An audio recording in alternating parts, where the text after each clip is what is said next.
Assalamualaikum warahmatullahi wabarakatuh. Alhamdulillah wassalatu wassalamu ala Rasulillah Muhammad ibni Abdillah wala haula wala quwata illa billah ma ba'du. Teman-teman sekalian, semoga kita selalu diberi kesehatan zahir dan batin, dimudahkan segala urusan kita, dilancarkan rezeki kita, dan kita berharap kepada Allah semoga hajat kita dikabulkan oleh Allah Subhanahu wa taala. Amin Allahumma amin.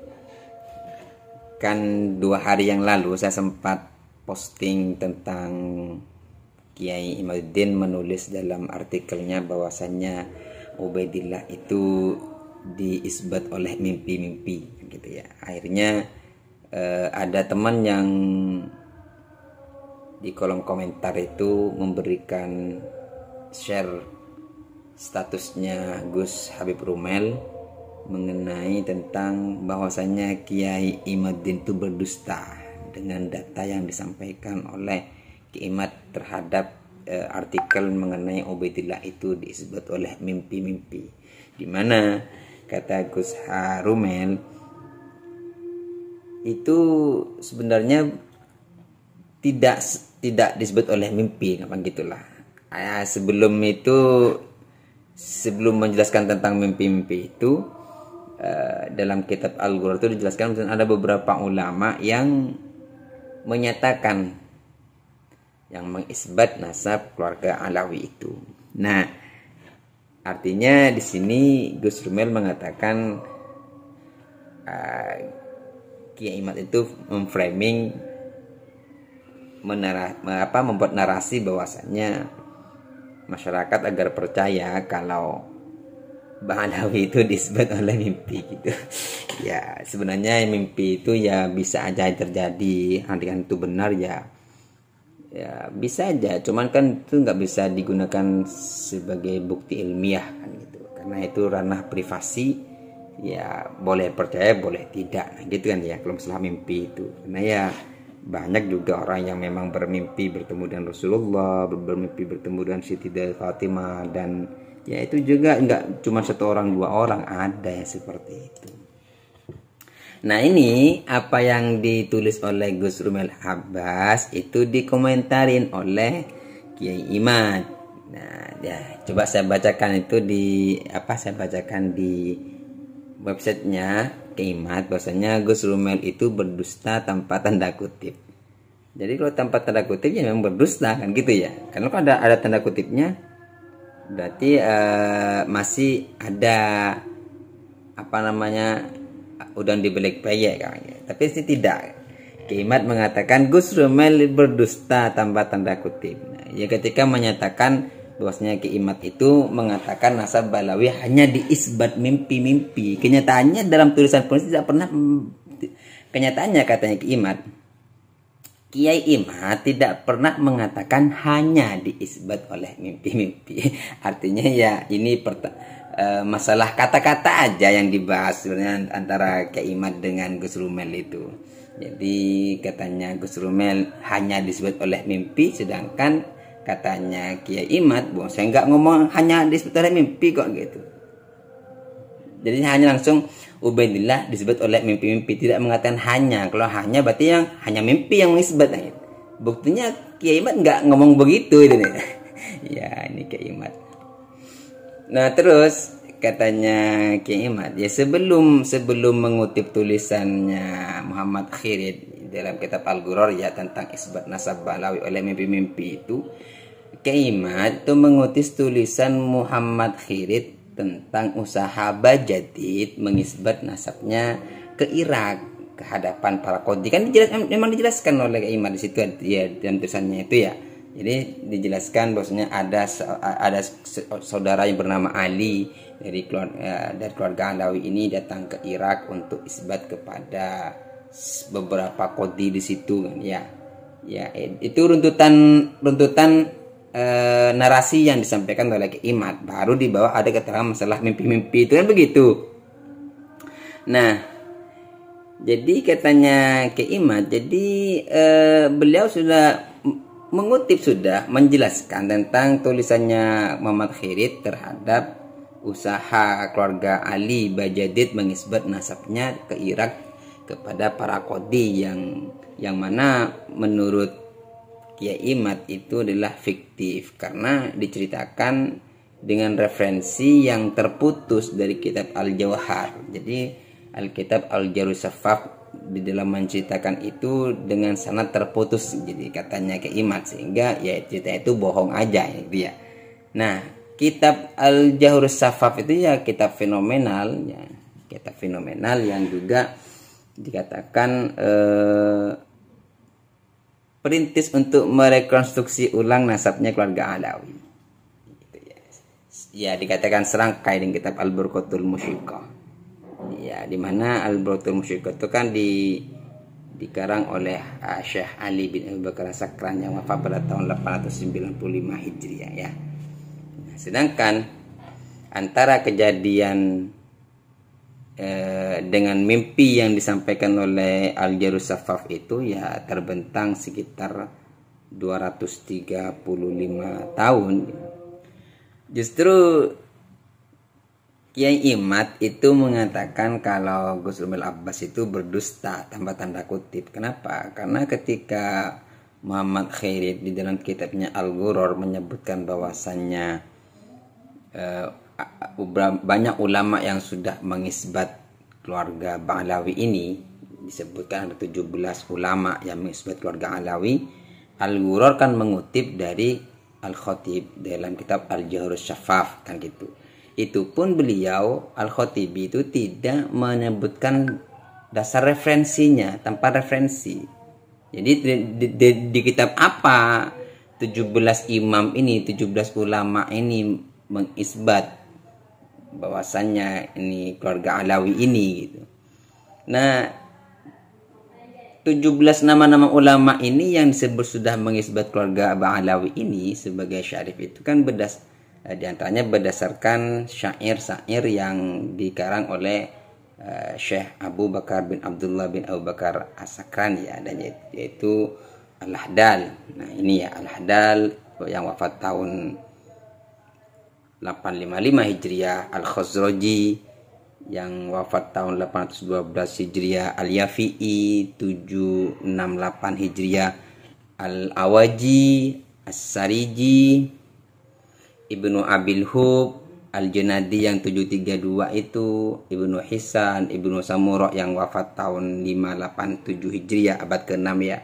Ada Abu Syukel itu abad ke-9, ada Ibnu Kabban abad ke-8, As-Sakhawi itu abad ke-10 atau 92 Hijriah wafatnya.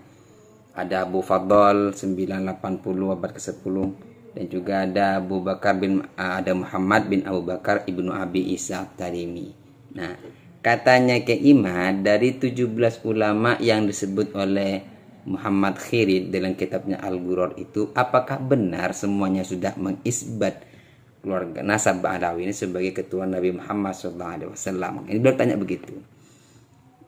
Dan Kiai Imad dengan yakin mengatakan tidak. Jadi 17 ulama yang disebut Al-Khairid sudah mengisbat 17 ulama ini yang disebut oleh Muhammad Al-Khairid dalam kitab Al-Ghuror sebagaimana dikutip dalam kitab Al-Jarus Safaf, bahwasanya 17 ulama ini mengisbat Ba'alawi pada abad itu, berarti abad ke-9 ya. Itu tidak benar gitu. Di bawah apakah semua ulama ini mengisbat? Tidak gitu. Bahkan katanya Kiai Imad itu hanya mencatut nama saja. Jadi ada indikasi hanya dicatut namanya gitu loh. Kata beliau begini penjelasannya. Jadi ke-17 ulama itu yang disebut oleh Al-Khatibi ya, yang wafat tahun 855, dan Ali As-Sakran yang wafat tahun 895. Jadi menurut Kiai Imad dari 17 nama itu kita bisa pilih mana ulama yang lebih tua dari Al-Khatibi dan As-Sakran. Mereka lah yang akan kita konfirmasi gitu. Karena Al-Khatib dan As-Sakran ini terdakwa lucu kayak gimana, terdakwa bahasanya, terdakwa dalam bid'ah nasab Ba'alawi sampai ke Rasulullah gitu. Sedangkan ulama-ulama setelahnya itu hanya dikatakan mengutip, kemungkinan besar yang mengisbat nasab ini ya berdasarkan kedua orang ini aja gitu. Yaitu mengutip dari Al-Jahrus Safaf dan Al-Burqatul Musyiqqah. Contoh seperti ini. Disebutkan ya 17 ulama itu ada Ibnu Samurah. Ibnu Samurah itu wafat tahun 587 Hijriah. Disebutkan bahwasanya Ibnu Samurah itu mengisbat nasab keluarga Ba'alawi. Ternyata dalam kitabnya Tabaqatul Fuqaha tidak ada keterangan Ibnu Samurah ini mencatat silsilah dari keluarga Bani Alawi ini gitu. Jangankan mengisbat gitu, katanya beliau begitu. Menyebut salah satu keluarga dari keluarga Ba'alawi itu nggak ada gitu.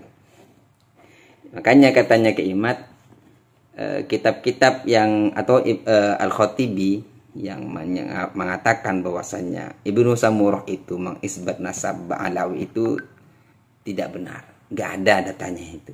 Hanya dicatut namanya aja. Buktinya apa? Ya dalam kitab Tabaqatul Fuqaha karangan beliau tidak ada ulama-ulama dari keluarga Ba'alawi. Bahkan jangan nyebut nasabnya aja, nyebut nama-nama ulama dari keturunan Ba'alawi itu nggak ada. Gitu. Makanya di sini sepertinya justru Gus Rumel yang memframing kedustaan itu. Padahal katanya Kimat, ya tulisan itu betul-betul ada dalam kitab Al-Ghuror, ada gitu. Tentang masalah mimpi itu memang ada.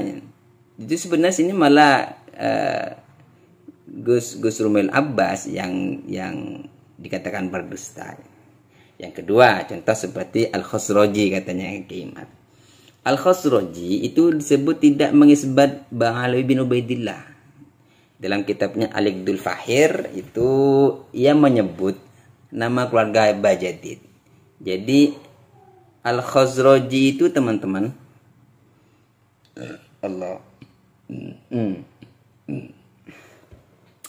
Al-Khosroji kan wafat tahun 812 ya, berarti abad ke-9. Kalau Al-Janadi kan 732 abad ke-8. Ya. Jadi Al-Khosroji itu dalam kitabnya Al-Iqdul Fahir itu tidak menulis keluarga Ba'alawi, yang dia tulis adalah keluarga Bajadid. Jadi hanya menyebut keluarga Bajadid.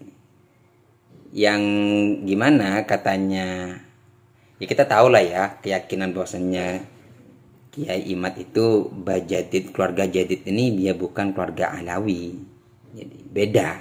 Jadi keluarga Ba'alawi sama keluarga Bajadid itu dua keluarga yang berbeda. Cuman yang menurut Kiai Imat, keluarga Ba'alawi ini disebut ngaku sebagai keluarganya Bajadid gitulah. Itu kata Kiai Imat ya. Jadi pemahaman Kiai Imat seperti itu. Sehingga ketika Al-Iqdul Fahir ya Al-Khosroji disebut mengisbat Ba'alawi itu nggak benar, nggak ada. Justru yang ada adalah menceritakan keluarga Bajadid gitu ya. Dan ya kata Kiai Imat itu ya Bajadid tidak sama sekali, jadi Al-Khosroji tidak sama sekali menjelaskan bahwasannya Jadid itu punya saudara bernama Alwi. Sebagaimana yang saya sebutkan di konten-konten saya sebelumnya, bahwasannya pengakuan sebagai saudara itu kan di abad ke-9 dalam kitab Al-Burqatul Musyiqqah. Ya, gitu. Bahwasannya Syekh Ali bin Bakar Sekar mengatakan Jadid ini punya saudara Alwi, Alwi ini punya saudara Jadid ini punya saudara Alwi, Alwi punya saudara Basri, kan begitu. Pengakuan seperti itu. Tapi dalam kitab Al-Khosroji nggak ada keterangan Al-Khosroji mengatakan bahwa Jadid punya saudara bernama Alwi, itu nggak ada. Contoh yang selanjutnya adalah Al-Yafi'i yang wafat tahun 768 Hijriah, itu juga abad ke-8 ya. Berarti sezaman dengan Al-Janadi 732 wafat 768, artinya satu abad, satu masa. Jadi juga abad ke-8. Jadi di sini Al-Yafi'i dalam kitabnya ketika mengubah syair itu, syair yang ia sebut itu Abu Alwi. Abu Alwi itu ya keluarga Jadid gitu. Ya sebagaimana yang ada dalam kitab As-Suluk. Jadi apa yang dimaksud Al-Yafi'i dalam kitabnya ketika menggubah sebuah syair tentang Abu Alwi, ya Abu Alwi itu ya keluarga Jadid, bukan keluarga Ba'alawi gitu ya. Jadi tidak satupun ada berita Jadid mempunyai saudara bernama Alwi dan Basri kecuali setelah Al-Jauharus Syafaf dan Al-Burqah di abad ke-9 itu. Sehingga di sini Gus Rumel ketika membuat judul menggunakan kalimat kedustaan, ia menggunakan tanda kutip, artinya memang bukan dusta, karena apa yang Kiai Imad tulis tentang isbat mimpi itu benar adanya. Memang bukan dusta, memang ada cerita itu dalam kitab Al-Ghuror. Penulis Kiai Imad tentang isbat tadi itu ya. Dan yang dimaksud oleh Gus Rumel adalah kebenaran hakiki yang bisa ditafsiri. Kedustaan tanpa terkena hukum berbohong. Ya masalah itulah ya. Yang ya bisa dikatakan kedustaan adalah jika ada orang yang menyatakan bahwa tidak ada kaitan dengan Ba'alawi, tetapi kemudian menyatakan hanya saja ada juga yang mengatakan bahwa kami masih zuriyah Al-Habsyi. Ada contoh begini, ada orang bukan dari keluarga Ba'alawi, tapi dia bercerita, saya bukan keluarga Ba'alawi, tapi ada orang yang mengatakan saya masih keluarga Al-Habsyi gitu. Ya kesimpulan dari tulisan Kiai Imad yang sekarang ini ya, nasab Ba'alawi itu masih berputar di sirkuit klaim kesahihan yang tidak terkonfirmasi kitab primer itu, ya closing statementnya Kiai Imad lah gitu ya. Ya masih kegelapan sejarah, referensi yang tidak lulus uji petik cocoklogi, mimpi-mimpi dan bau-bau kedustaan. Itu closing statementnya dari Kiai Imad ketika menjawab apa yang ditulis oleh Gus Rumel Abbas. Ya untuk lebih lanjutnya bisa teman-teman cek sendiri langsung ya di websitenya Kiai Imad tentang tulisan Gus Rumel Abbas yang dikatakan berdusta. Demikian kalau lebihnya, wassalamualaikum warahmatullahi wabarakatuh.